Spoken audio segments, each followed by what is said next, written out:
এই ক্ষেপণাস্ত্রে রয়েছে ম্যানুভারেবল রি-এন্ট্রি ভেহিকল বা MARV প্রযুক্তি, অর্থাৎ বায়ুমণ্ডলে প্রবেশের পর এটি গতিপথ বদলাতে পারে। প্রচলিত ব্যালিস্টিক মিসাইল নির্দিষ্ট ট্র্যাজেক্টরি ধরে চলে, কিন্তু MARV যুক্ত মিসাইল মাঝপথে কৌশল বদলে প্রতিরক্ষা ভেদ করতে পারে।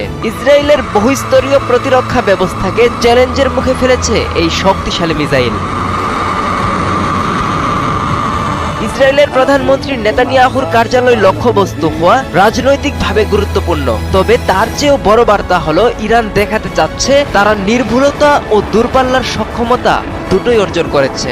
1450 কিলোমিটার পাল্লা মানে ইরানের ভূখণ্ড থেকে ইসরায়েলের যে কোনো কৌশলগত স্থাপনা সরাসরি রেঞ্জের মধ্যে। আমেরিকার জন্য বিষয়টি উদ্বেগের। মধ্যপ্রাচ্যে ছড়িয়ে থাকা মার্কিন ঘাঁটিগুলো একই রেঞ্জের আওতায়।